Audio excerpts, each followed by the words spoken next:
Voy a leer de nuevo Salmo 33, versículo 4. Este es el taller Hacedlo Bien y esta es la tercera parte. Así que les recomiendo que a los que vienen a esta tercera parte escuchen la segunda y la primera cuando esté disponible. Y leemos el Salmo 33, versículo 4.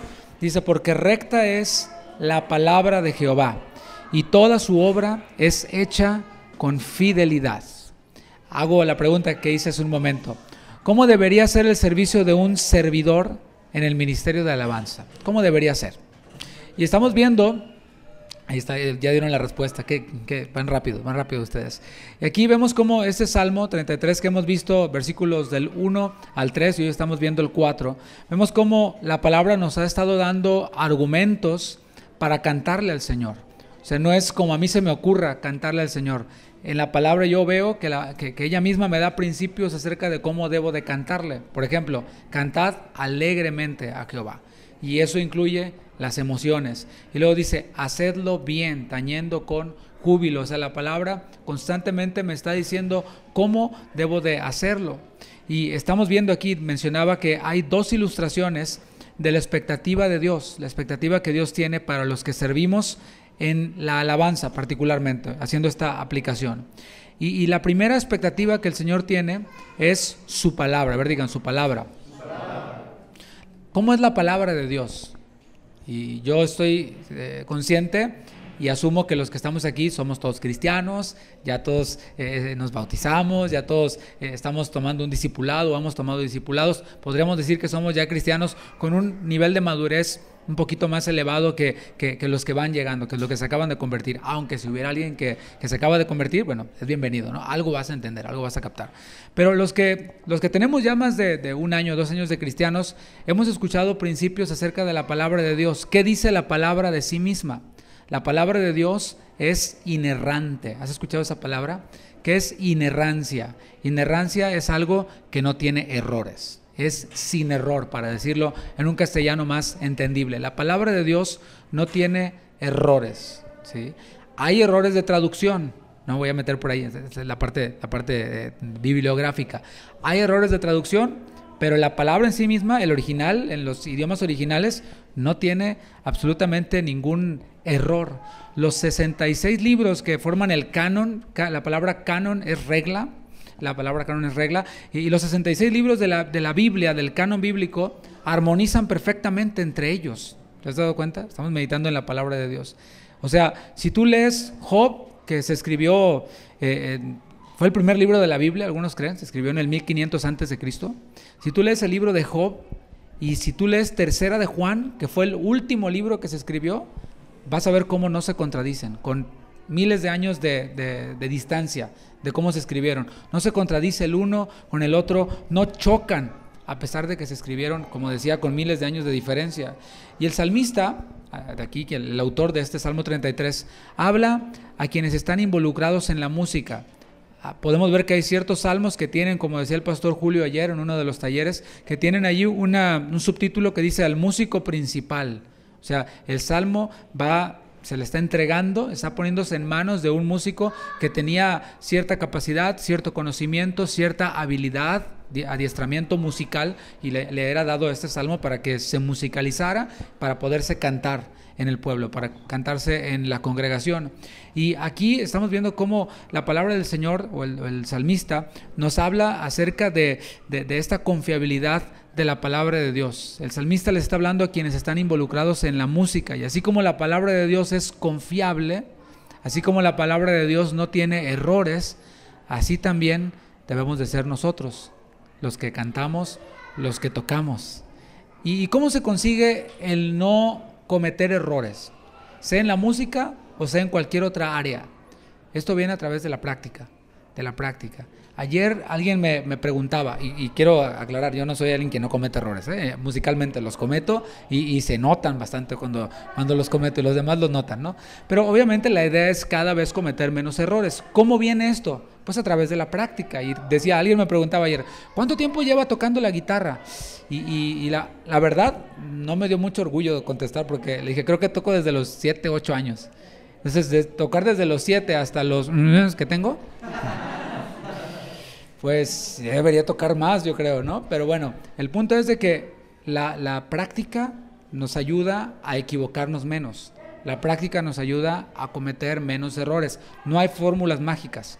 Estamos acostumbrados a que, mira, tómate esta píldora y tú sabes, los infomerciales, ¿no? Úntate esta crema y te vas a poner así, ¿no? Todos con los cuadritos. Es mentira eso.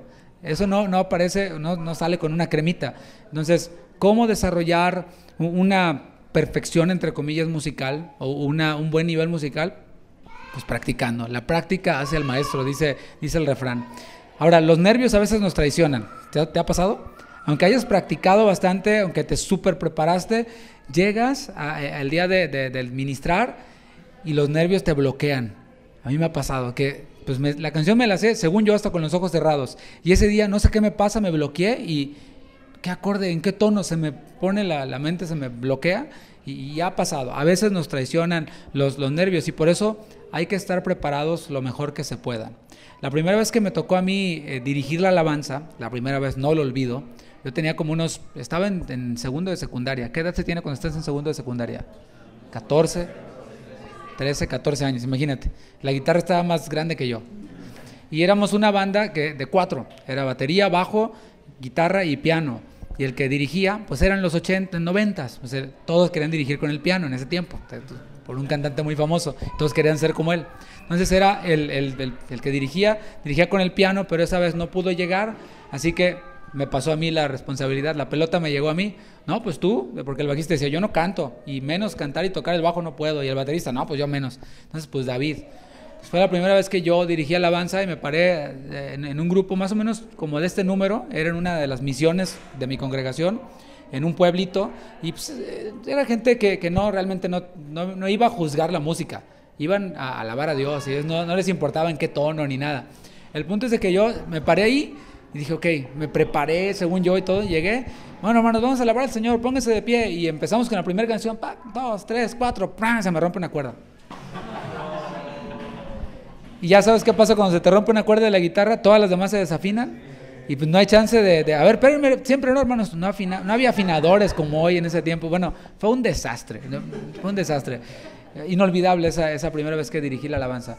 Pues los nervios, imagínate, no vas preparado para eso, pero obviamente al paso de los años uno va considerando esa posibilidad. ¿Qué haces? Pues dejas otra guitarra como repuesto, qué sé yo, ¿no? Buscas porque ya sabes que eso puede ocurrir y eso viene a través de la práctica.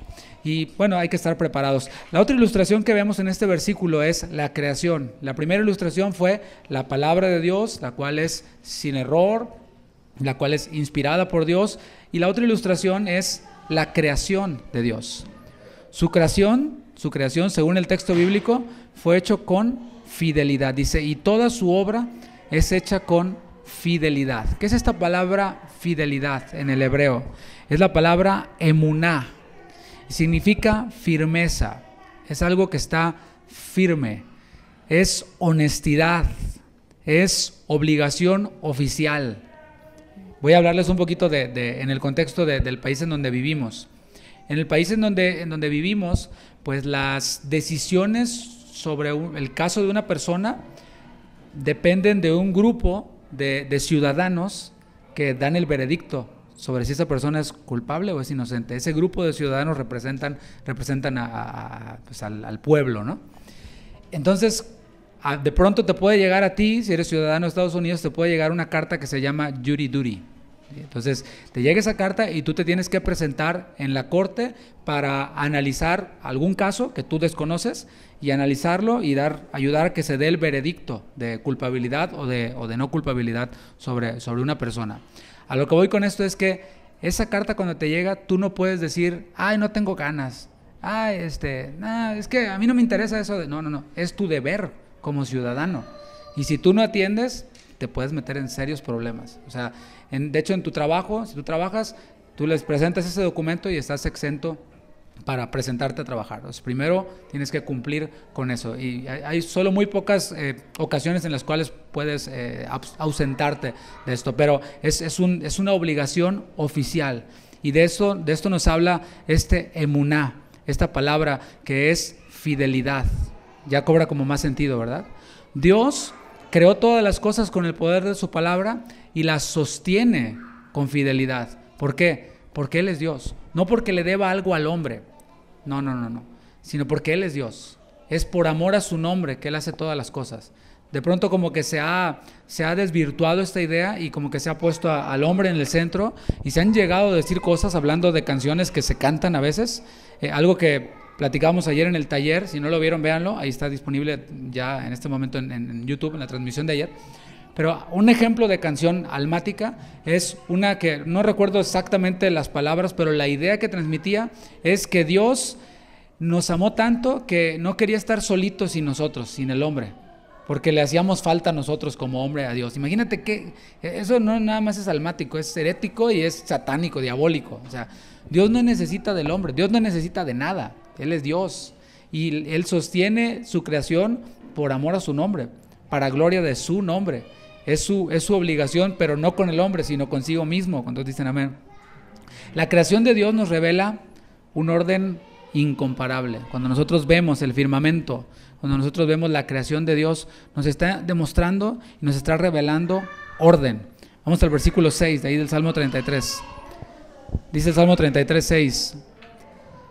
Por la palabra de Jehová fueron hechos los cielos. ¿Te imaginas? El poder de Dios, que por su palabra los cielos fueron hechos. Él sí crea todo de la nada. ¿Sabes? Todos los hombres creamos algo tomando de algo que ya está hecho. Incluso en la música. No podemos inventar algo nuevo. Todo lleva una secuencia. Todo lo que nosotros tenemos, si alguien dice, no, es que tal persona inventó un ritmo. Yo diría, tomó o más bien organizó elementos de otro ritmo que ya había y originó algo, pero no es algo nuevo.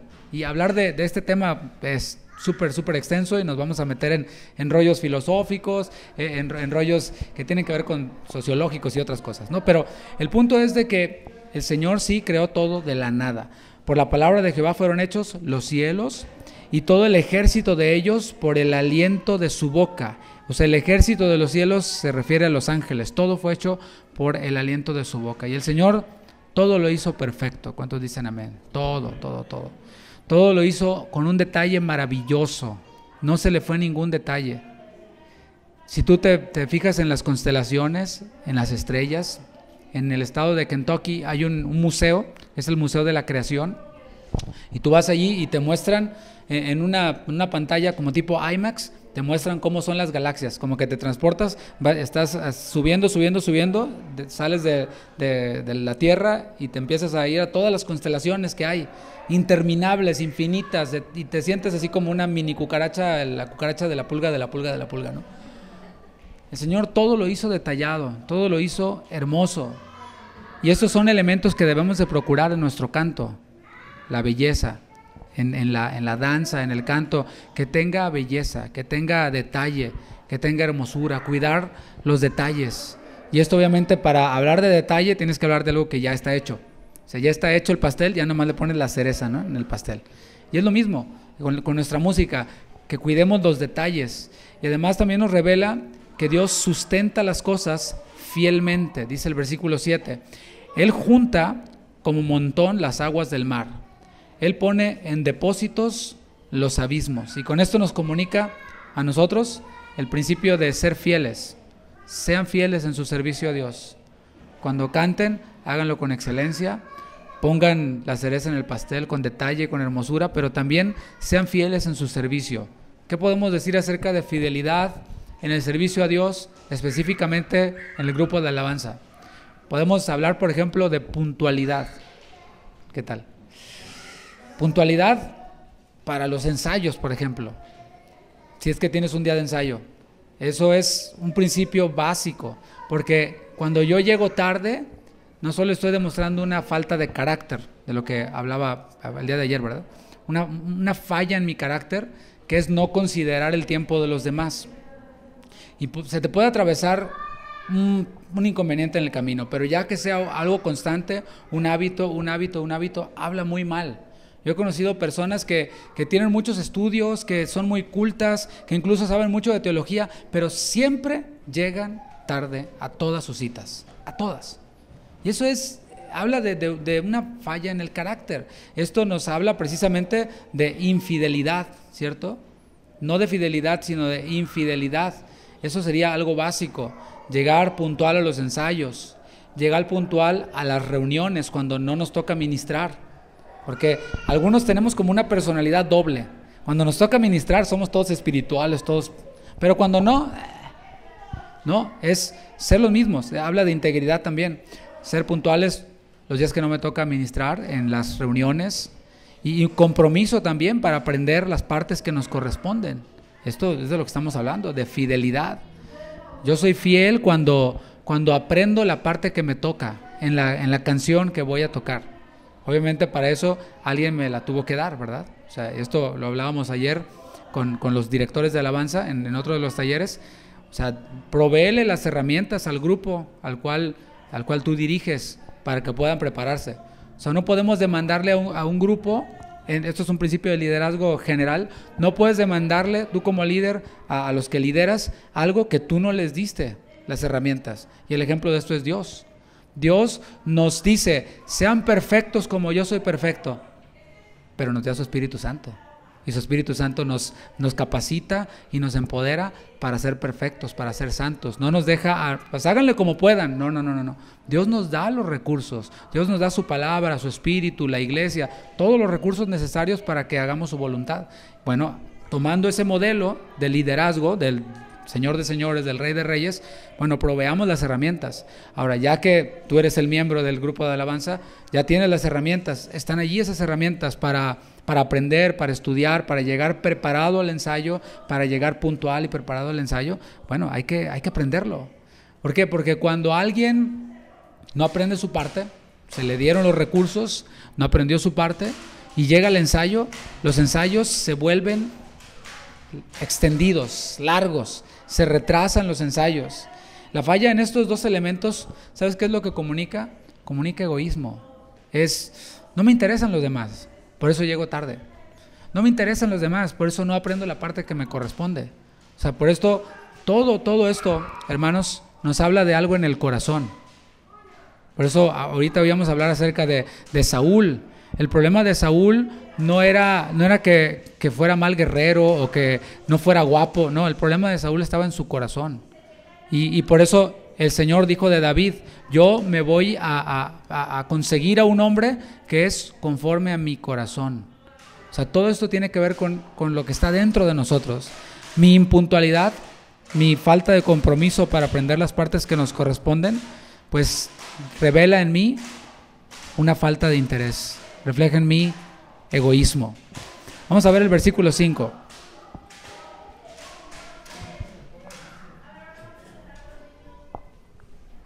Versículo 5. Él ama justicia y juicio.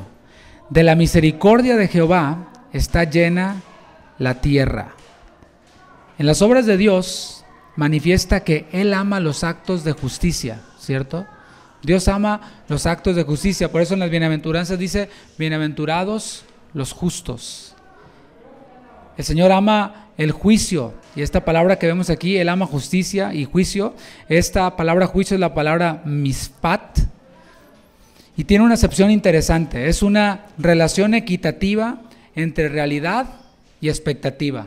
Voy a repetir esta definición, pongan atención porque parece un poquito complicada, pero es bien práctica. Repito, esta palabra juicio es la palabra mispat, no importa tanto cómo se deletrea, sino la acepción que tiene. Mispat, juicio, es una relación equitativa, o sea, pareja, entre realidad y expectativa. Esto me encanta. Dios es justo, ¿cuántos dicen amén? Dios es justo, Él es perfecto, Él es justo, toda la rectitud, toda la santidad está en Él.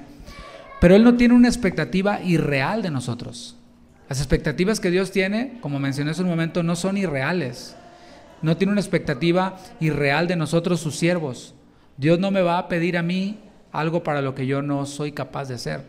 Parábola de los talentos, Mateo 25. A cada uno dio conforme a su capacidad. Y luego regresó y le pidió, no de lo que no le dio, sino de lo que le dio. Bueno, Dios es así, Dios es justo. Él ama el juicio. No espera que seamos virtuosos en la música, ¿sabes? O sea, no se requiere tanto virtuosismo musical para dirigir al pueblo en adoración y en alabanza. No se requiere de virtuosismo. ¿Se entiende lo que es virtuosismo? Es alguien quien hace pedazos un instrumento. O sea, son muy pocas las plataformas en donde se requiere ese virtuosismo, si te pones a pensar. O sea, si tú ves en general la música que consume el mundo, y estoy hablando no en la iglesia, sino en general, realmente son muy pocos los que buscan virtuosismo. Un violinista que hace llorar el violín. No, o sea, eso tiene espacios muy pequeños, tiene su lugar, pero para la iglesia tampoco, no se requiere virtuosismo. Él nos va a pedir cuentas a cada uno de lo que nos dio. Y esto nos da un principio. Si tú eres director de alabanza, pues no le exijas a los miembros de tu equipo, número uno, lo que tú no das. Es principio de liderazgo, ¿verdad? O sea, yo no puedo exigir al grupo que sean puntuales si yo llego tarde. Es un choque, es un conflicto en esto. Yo no puedo pedir a los miembros del equipo de alabanza que aprendan su parte si yo me subo a dirigir y no me sé ni la letra de la canción. ¿Sí? O sea, no puedo demandar humildad si yo soy arrogante, etcétera. Y así pudiera poner más ejemplos. No podemos exigirles tampoco, hablo a los directores de alabanza, lo que no pueden dar. No podemos. No podemos esperar que practiquen 8 horas el instrumento si tienen un trabajo de 8 horas, si tienen una familia, si... O sea, tenemos que ser realistas y como mencioné, los miembros de los equipos de alabanza de nuestras iglesias son aficionados, no son profesionales. Son muy pocos los que son profesionales o que estudiaron una carrera en la música y en realidad eso nos ayuda a simplificar cosas, pero no lo es todo. Hay personas autodidactas que son bien organizadas y logran más, un mejor nivel musical que incluso algunos que han estudiado música. Hay que ser sensibles, sobre todo pensar como Cristo y ver a nuestros hermanos de los grupos de alabanza como almas que el Señor ama, como almas que el Señor desea restaurar, no como una guitarra. No, ese hermano no es una guitarra, ese hermano es un alma y es un hermano en Cristo que Cristo derramó su sangre por él, que el Señor le amó de tal manera y pues estoy llamado yo a servirle y ahí entran todos los principios bíblicos de considerar a los demás como superiores a mí mismo. ¿Te fijas cómo esto ya nos pone en otro nivel? O sea, está la parte del orden, de la excelencia, de la belleza, sin violentar estos principios que vemos en la palabra. Hay que ser sensibles a ellos. En una ocasión platicaba yo con un miembro en el equipo de alabanza que yo lo veía como que no estaba rindiendo como normalmente rendía en su función, en lo que hacía. Y a la hora de llamarle, yo, en vez de reclamarle por qué no estaba rindiendo, yo le pregunté cómo estaba él en su vida, si había algo por lo que yo podía orar por él, si había algo por lo que estaba atravesando, por lo que yo podía orar por él, en lo que yo pudiera servirle. Y se abrió conmigo y me empezó a platicar los problemas que estaba teniendo. Y ya la parte de su desempeño musical pasó a un segundo término. Y me dijo, oye, ¿quieres que me baje del grupo de alabanza o que me salga del grupo de alabanza? No, o sea, no te va a ayudar eso. Pero yo ahora podía comprender el por qué y ya no le iba a estar exigiendo como cuando no estaba pasando por esa situación. O sea, eso es trabajar en un equipo de alabanza. O sea, mira, este principio que yo te acabo de decir se enseña incluso en liderazgo empresarial, ¿sí? O sea, el ser sensible para lo que esté pasando, tu equipo, etcétera. Eso es en el mundo. ¿Cuánto más nosotros quienes tenemos al Espíritu Santo, quienes tenemos a Cristo morando en nosotros? Es ir más allá de la parte musical.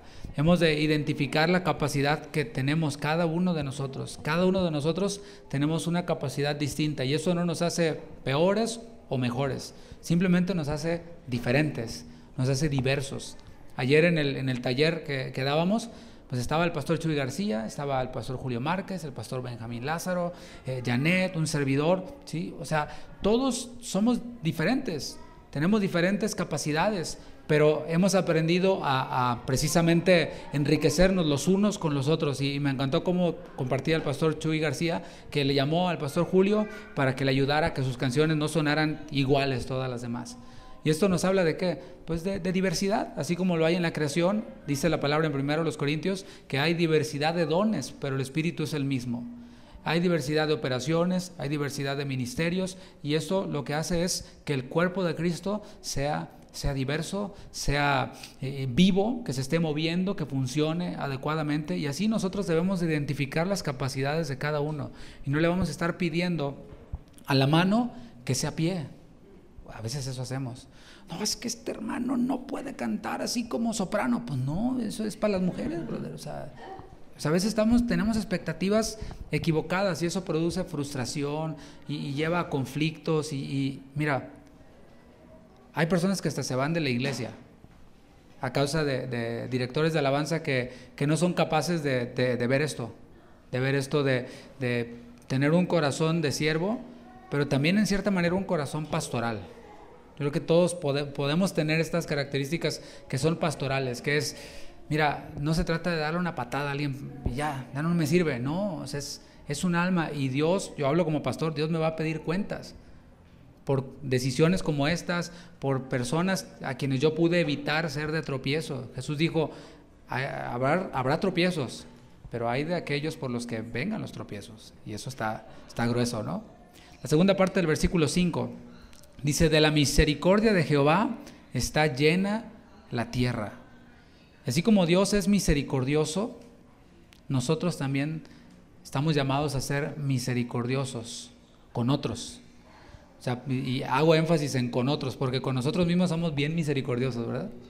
Llega tarde otro, son impuntual, pero llego tarde yo, es que, ¿verdad? Y ponemos excusas y decimos, no, somos muy misericordiosos con nosotros mismos. ¿Se me olvidan las llaves a mí? Bueno, pero se le olvidan a mi esposa y le voy encima, ¿no? Es un ejemplo nada más, no que sea así, ¿verdad? Es un ejemplo de ser misericordiosos, pero ¿qué tal con otros? Hemos de ser misericordiosos con otros. Así que hay que buscar el equilibrio entre la exhortación y la misericordia. O sea, la exhortación tiene un lugar, y es hablar con la persona y decirle, oye hermano, mira, veo que estás fallando en esto. ¿Por qué? ¿Por qué está ocurriendo esto? Ahí está la exhortación. Y otra cosa es el caer encima, y también hay que distinguir la misericordia de eso, hay que tener esto presente. Después de este congreso van a haber muchas cosas que implementar. Yo he platicado con algunos y les he preguntado, ¿qué te ha parecido el congreso? Y varios me han dicho, muchísima información. Y le digo, y todavía te faltan los talleres a los que no entraste. Hay más, o sea, ahorita nos fue dada información. Yo creo que todos los años que no hubo congreso de alabanza se nos están dando en este, ¿no? Y qué bueno, gloria a Dios que hayan los recursos, que hayan los oradores, los que aportan para que este congreso se pueda realizar y nos lo llevemos. Bueno, van a haber muchos desafíos para nosotros y muchas cosas que implementar. Así que hay que procurar llevarlas a cabo. Hay que procurar materializarlo, que no se quede nada más como, estuvo bien padre, estuvo bien bonito, sino el poder materializarlos, llevarlos a cabo, pero hacerlo todo con amor y hacerlo todo con misericordia. Te doy un consejo bien práctico si eres director de alabanza. Lo primero que debes de hacer llegando es platicar con tu pastor. O si ya está aquí tu pastor, platica con él. Exprésale lo que hayas aprendido y platica con él, pónganse de acuerdo para ver cómo pueden implementar las cosas que tú como director de alabanza o como miembro del equipo de alabanza aprendiste. Si tú eres miembro del equipo de alabanza y está aquí tu director de alabanza, hagan lo mismo, platiquen, o llega y platícale, compartan las enseñanzas, vean de qué manera se puede aplicar, porque no todo aplica en todas las iglesias. Somos diferentes en número, en recursos. Es que yo quiero tener el in-ear, el monitor in-ear, así como lo tienen en Guadalajara. No todas las iglesias lo pueden tener por cuestión de recursos, etcétera, pero no podemos decir, bueno, cuando haya in-ear, entonces sí le voy a echar ganas, entonces no me voy a desafinar. No, hay que trabajar con lo que tenemos, con los recursos que tenemos y tratar de ir creciendo. Así que hay que hacerlo todo con amor, con misericordia, con humildad. Y yo voy a cerrar esta parte antes de abrir unos minutitos para preguntas, leyendo Romanos capítulo 12, versículo 1.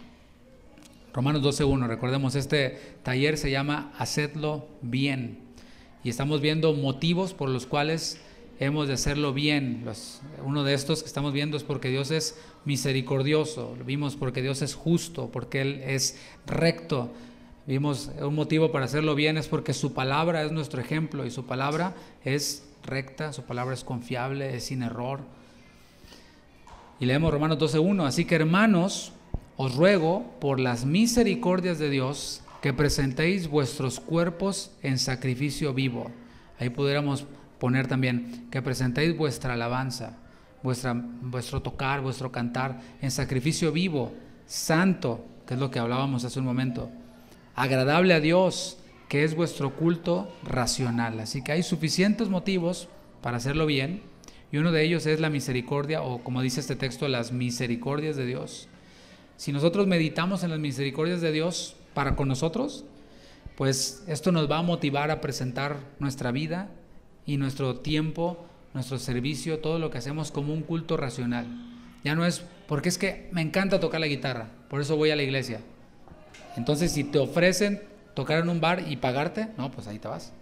Pero no, es por las misericordias de Dios que yo presento mi vida, mi tiempo, el talento que recibí de Él como una adoración a Él. La adoración inteligente no excluye música bien hecha, bien ejecutada, pero sobre todo cánticos espirituales, como habla la palabra de Dios. Bueno, pues voy a concluir aquí este taller, mi participación, para abrirlo a unos minutitos a preguntas, si hubiera, referentes al tema, a lo que se hablaron los demás días, o alguna otra pregunta referente a la música. Tenemos unos 10 minutos máximo.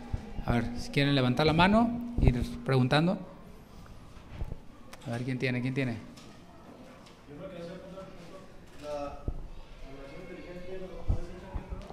La adoración inteligente no excluye la música bien hecha. Gracias. ¿Preguntas?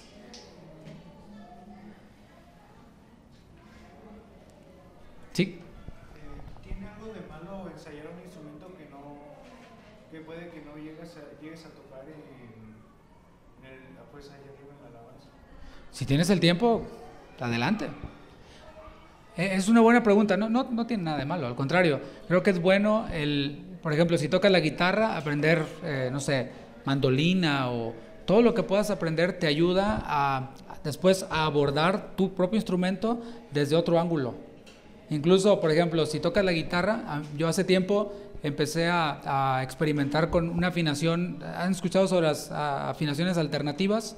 Por ejemplo, la dat-gat, se afina la primera cuerda en re, y luego la segunda en la en vez de si, y la sexta en re. Entonces y tienes otro instrumento completamente, tocas otros acordes, y eso a lo mejor no lo ocupas mucho en todas las canciones, pero te ayuda a cuando la vuelves a afinar en estándar, pues ya tienes como otra chip acá en tu cabeza para abordar el instrumento. Así que si tienes el tiempo para aprender otro instrumento, o aunque no sea de cuerda, puede ser de viento o lo que sea, siempre va a ser algo bueno. Si tienes el tiempo, repito. Pero si vas a tener que sacrificar el tiempo de ensayo en tu instrumento, de las canciones, y estás en otra cosa, pues ahí no te lo recomiendo mucho, porque vas a distraerte del objetivo, de lo prioritario. Pero te veo joven, adelante, tienes el tiempo, adelante, échale ganas. A ver, vamos a hacer una ofrenda a la hermana aquí para... Yo tengo una pregunta, pastor. Ajá. Es referente a... Gracias a Dios estamos dando ahí clases en la congregación. Y ahorita por lo de la predicación, pero va en el tema de hacerlo bien. Estamos con dos muchachos que están en el saxofón. Entonces, el hecho de no escuchar otros géneros, o sea, me refiero a seculares. Una de las cosas que a mí me sirvió mucho en los instrumentos es escuchar a gente, pues, lógicamente, que lo sabía hacer, tanto para adornos, para eso. Entonces no es tanto como inclinarme a una influencia, a un género secular como tal. ¿Cómo usted como pastor y también como que está en la alabanza, cómo le diría a un músico, independientemente del instrumento que sea, sabes qué, escúchalo? Por ejemplo, yo fácil puedo decir, no, pues hay que escuchar a los de Guadalajara, ciertamente, pues, ¿por qué no decirlo? Son un ejemplo en cuanto a música, ¿no? Pero por ejemplo ahí en el sax es muy mínimo los detalles que yo puedo percibir, lo poquito que sé, para yo enseñarle a otro es muy poco. Entonces, ¿de dónde puedo echar mano a usted? ¿Cómo lo haría, no? Entonces, una muy buena pregunta. Si no hay saxofonistas buenos o de buen testimonio. Muy buena pregunta. Está difícil, ¿no? Muy buena pregunta. Creo que en ese sentido yo sí recomiendo, porque estamos hablando de música instrumental, ¿no? O sea, en el sax. O sea, tienes a un saxofonista que está aprendiendo, pues sí le va a hacer bien que vea tocar a Charlie Parker, ¿no? O a un saxofonista, Stanley Clark es bajista, se me fue, a John Coltrane, o pues, saxofonistas que tienen una técnica brutal, ¿no? Entonces obsérvalo para aprender como si fuera un maestro, pero ya de eso a irnos no, pues ya me voy a escuchar la banda, quién sabe cuál, ¿no? Ya es otra onda, pero sí, se puede hacer, yo creo, con cuidado, bajo supervisión. En este caso tuya, si tú les estás enseñando, mira, escúchalo, pero escucha esto nada más, o ve esto, ve tal video.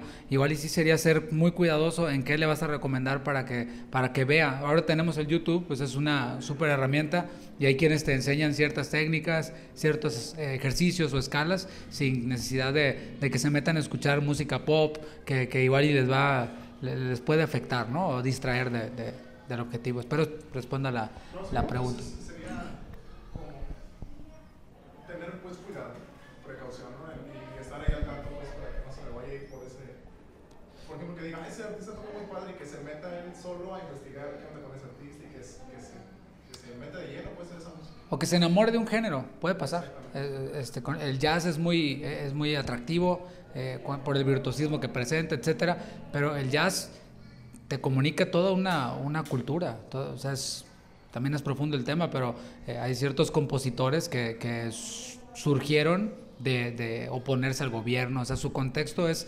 rebeldía, etcétera, es no seguir las reglas. El jazz es mucho de precisamente romper las reglas, es precisamente de romper con lo tradicional y de ser ambiguos, de ser, ¿cómo es la palabra? Subjetivos. Entonces trae muchas cosas consigo, entonces ahí uno tiene que ser cuidadoso de irles supervisando y suministrando, mira, esto va para que aprendas, pero solamente y lo pongo en analogía con la teología. Por ejemplo, si uno como pastor tiene algún joven que está inquieto y quiere aprender de la palabra y quiere leer libros, pues si tienen el cuidado y la atención de preguntarle a uno como pastor, oye pastor, ¿qué me recomiendas? ¿Puedo leer este libro? ¿O cómo ves? Entonces ya uno ve si están capacitados para masticarlo, o decirle, no, mira, mejor no lo leas, y les adviertes por qué, y puedes suministrarles cosas para que puedan aprender poco a poquito, y cuando tengan cierto nivel, pues entonces sí, ya léete a tal autor, pero ten en cuenta esto y esto y esto, ¿no? Entonces es parte también de la formación y del desarrollo. ¿Habrá alguien más? ¿Tenga alguna otra pregunta? ¿Sí quedó, Chris? Sí, sí. Claro. Ajá.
Creo que todo va con base en las necesidades que hay en la iglesia.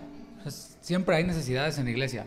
Entonces es posible que alguien así pueda ser útil en otra área. Entonces ahí lo más recomendable es hablar con el pastor y darle la mayor información, contexto que se pueda de la situación, y cosas puntuales, ¿no? Mira, en tal fecha esto, veo esto, tú como encargada de ese ministerio, y dejarlo en manos del pastor para que sea él quien igual, y tú también puedes abordarlo, ¿no? Tratar con la persona, pero también que esté enterado el pastor, a lo mejor él te puede ayudar a acomodar a esa persona en otro lado, o a llegar a alguna solución en ese caso y en cualquiera. Creo que el punto aquí no es desechar, sino ayudar a la persona. ¿Sabes qué? A lo mejor ya cumpliste tu tiempo en este ministerio y no tiene nada de malo.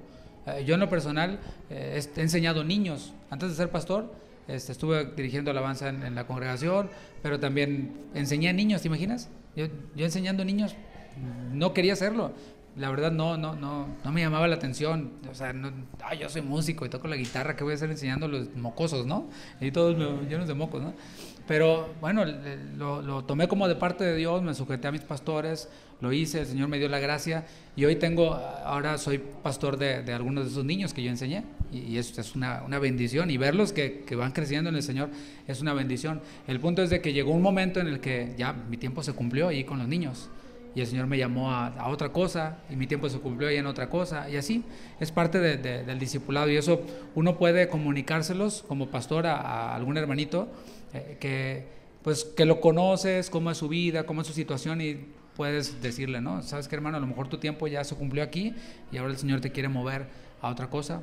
Esa puede ser una de las soluciones. Por eso digo, miren, los que no son pastores tienen la bendición de que no tienen toda la responsabilidad sobre ustedes y siempre va a estar, ve con el pastor, ¿no? Y nosotros somos los que tratamos el trabajo sucio, como entiendes la expresión, ¿no?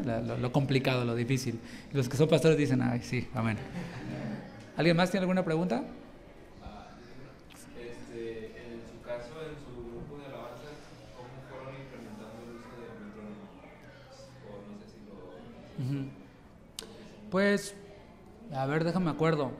No tiene mucho que lo empezamos a usar, ¿eh? ¿Verdad que no? No tiene mucho. ¿Qué tendrá en este año? Lo que va de este año. Este año compramos una mezcladora nueva, una Behringer, la X32, y hicimos todo un cambio, o sea, cambiamos todo. Y fue un problemón. El encontrarle ese monstruo, después yo pensaba, ay, ¿en qué nos metimos, no? Pero todo es parte de un crecimiento, o sea, hubo una preparación para llegar ahí. Los bateristas ya estaban por su parte practicando con el metrónomo y bueno, poco a poquito todos nos fuimos acostumbrando. Al principio fue, sí, ahí está mi esposa, al principio fue como que, ay, ¿qué es esto? El ruido, ¿no? Pero ya ahorita ya estamos todos acostumbrados, ya le fuimos hallando y te digo, hace poquito, y fue a base de persistencia y de práctica. A veces se frustra uno porque vamos bien perdidos, pero un tip para si ustedes van a empezar a usar el metrónomo, a veces si se va saliendo de tiempo el grupo completo, puede ser que la canción no esté en la velocidad adecuada y un puntito arriba o un puntito abajo puede hacer una gran diferencia. Nos acaba de pasar aquí con las canciones del Congreso, no recuerdo cuál era la canción, pero sí, nos salíamos un chorro de tiempo. Entonces yo le dije a Julio, pastor, yo creo que estamos con la velocidad equivocada ahí, vamos a subirla un puntito. Entonces la subió un puntito, no, ya fluimos mejor, y luego la subió otro puntito y ya quedamos ajustaditos. Entonces ese puede ser un tip para irse amarrando más con el metrónomo, encontrar la velocidad exacta, donde todos nos sintamos a gusto, donde todos nos sintamos naturalmente, que no vayamos tratando de perseguir al metrónomo o sintiendo que nos va persiguiendo a nosotros, sino estar ahí caminando con él. Eso puede ser clave para trabajar bien. ¿Habrá alguien más? ¿Otra pregunta? ¿No? Nada más como aporte lo que decía Rodo, el metrónomo lo pueden ir incorporando en los ensayos, fue lo que nos pasó a nosotros. En un principio era el puro baterista, pero nos dimos cuenta que de todas maneras estaba larga oportunidad en el coro. Entonces lo que fuimos haciendo fue en los ensayos irlo integrando, antes de integrarlo en las reuniones, ya que todo el mundo se familiarizó con el metrónomo y que ya todos íbamos bien, porque también como tú bien lo decías, a veces somos cantores aficionados o somos músicos aficionados, pues sí nos cuesta un poco de trabajo el acostumbrarse. Entonces como que es un proceso, ya va a ser más corto o más largo dependiendo de qué tan acoplado esté el grupo o de la capacidad de las personas. Sí. Pero eso puede ser un buen tip, que lo integren durante los ensayos y ya que se sientan seguros, ya meterlo en las reuniones. ¿Lo manipulan desde la consola principal o el baterista? En el caso de acá, yo soy el baterista de aquí, metemos el metrónomo, yo traigo mi iPad y les mando la señal. Entonces mi función es nos mandan una lista previa de los cantos que vamos a tener hoy y con los beats por minuto. Entonces yo hago mi lista y ya se acaba una canción y yo la apago y le cambio de canción y le empiezo a contar y ya yo les cuento, ¿no? O también ya cuando empiezan a fluir o así, a veces te dicen que lo apagues y lo apagas y ya sigues. Pero puede ser así, o pueden meterlo desde la consola, puede haber muchas cosas. Sí, eso es toda una aventura, entrarla con el metrónomo, y para el baterista también, porque imagínate, no sé, en estos días se le apagó el iPad a Eric y todos decimos que hey, el metrónomo, no hay, así vámonos. Pero es toda una aventura, cosas que uno tiene que ir superando sobre la marcha y es parte del crecimiento. Así que bueno, hasta aquí terminamos. Muchas gracias por participar, gracias por estar aquí. Dios les bendiga y nos vemos en el próximo congreso si Dios permite. Bendiciones.